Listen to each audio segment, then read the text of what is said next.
Red Dead Redemption 2 is undeniably one of, if not the greatest game of all time. Whether you have the game at the top of your list or not is kind of up to personal preference, but it's hard to deny the significance and impact of the game on the industry. But what if I told you that Red Dead 2, despite all its magnificence, isn't everything it could be? What if I told you that there is a massive piece of content missing from Red Dead Redemption 2. A massive chunk of content that is in nearly every single game that's similar to it. Yes, despite it being the industry standard, despite the first Red Dead Redemption game having it, and despite the main story of its prequel seemingly setting it up, we never saw a fully fledged single player DLC for Red Dead Redemption 2. We never saw the potential for this game to be expanded on even more, and we missed the opportunity to see DLC content that rivals that of The Witcher 3. And I truly believe that that missed opportunity is an absolute travesty. Since the release of Grand Theft Auto 5, and with it GTA Online, Rockstar's parent company have been a lot more conservative as to how much single player content they've published from the company. From releasing a game every 2 years or so in the late 2000s and early 2010s, with fully fledged DLC and side content to go along with it, Rockstar have reduced their output to the point that we're unlikely to ever see a small scale release from them ever again. And this is for pretty good reason, as GTA 5, largely thanks to GTA Online, did become far and away the most successful game of all time.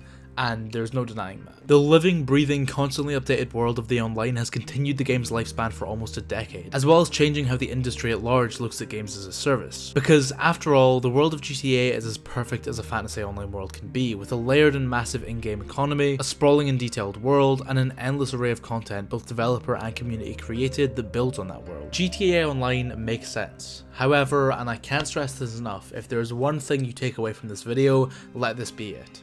Red Dead Redemption is not just Grand Theft Auto in the Wild West. Although some of the gameplay systems mirror each other, and although crime is the main focus, there is a massive tonal and thematic difference between the two franchises. The fantasy that's created from playing a Grand Theft Auto game is exploring a heightened and satirical alternate America as an endlessly rich criminal, blasting expensive cars down the highway, robbing military jets, gambling for helicopters, and engaging in street warfare. Red Dead Redemption, however, presents an entirely separate experience, an ultra-realistic, immersive, grounded, narrative-focused linear experience that tells personal, intimate stories and puts its immersion above all else. The joys of Red Dead 2 come not from the massive sprawling gunfights, but from simply walking around the world, engaging in the stories of the people you meet, and exploring the depth. Yes, both games have recognizable Rockstar-esque qualities, but the intentions of each respective game are very different, and it's for that reason that I never believed that Red Dead Online would have the same effect as its GTA counterpart. The elements of GTA Online that make it fun simply aren't as focused on or are present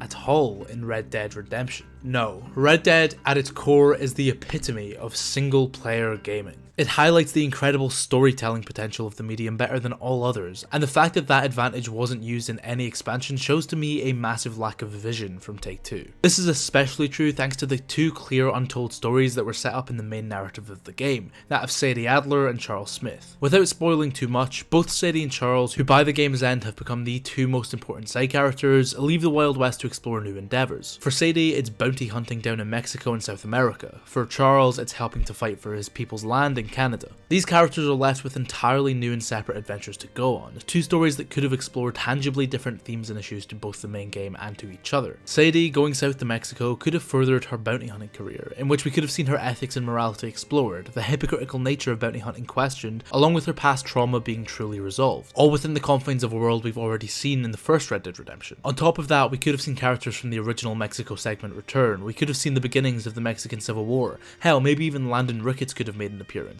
The possibilities are endless, and in terms of gameplay, it could have provided an expansion that focuses mostly on the gunplay and fighting mechanics. Meanwhile, in Charles, we could have seen a more low-key expansion, which would focus more on the nature and wildlife systems in the game, as well as perhaps incorporating the camp mechanics. This expansion could have further explored the struggles of the natives that we see in both Chapter 6 and the later chapters of the original game, as we see Charles work with his people in a region we've never truly seen explored in any of these games, the supposedly more tolerant and civilized North. This would have allowed for the writers to double down on the critiques of the idealization of American civilization, a theme that took a bit of a backseat in the prequel. Like I said, these two stories perfectly separate themselves in tone to the main narrative. They are distinct from each other in region and character, and they were blatantly set up in the final chapters of the main game. They seemed so perfect to be explored in DLC, so much so that when I first finished the game, I expected two new regions of the map to simply open up.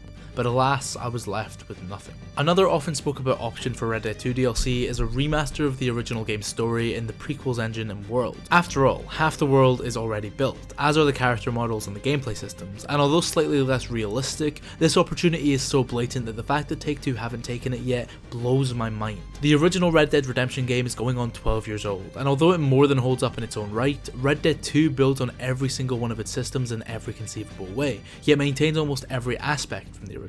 To be honest, I know very little about the technical side of game development, but considering the modding community have essentially built a remake of the original within Red Dead 2, I find it hard to believe that a company with the resources of Rockstar can't do the same. The idea that every single player game needs an online expansion is one that I believe is truly detrimental to the games industry, one that will rob the world of countless potentially incredible stories and experiences. And although single player narrative focused DLC for Red Dead 2 has never been outright denied, 4 years after its release we've not seen or heard anything about any kind of expansion. And as time goes on, and even Red Dead Online is left in obscurity by Rockstar and Take-Two, it seems that what I consider to be the greatest game of all time will never be expanded on in any meaningful way ever again.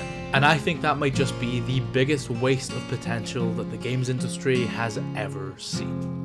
But as always, that is just my opinion, and I'm sure plenty of people will disagree with me in the comments down below, so if you do, let me know down below. Also, if you enjoyed the video, it would really help me out if you could hit like, and if you're new here and want to see more content like this, make sure to subscribe and post notifications turned on. If you want to support the channel, my Patreon link's down there as well, and with all that being said, I've been Joe, aka Found Scarab, and I will see you in the next one.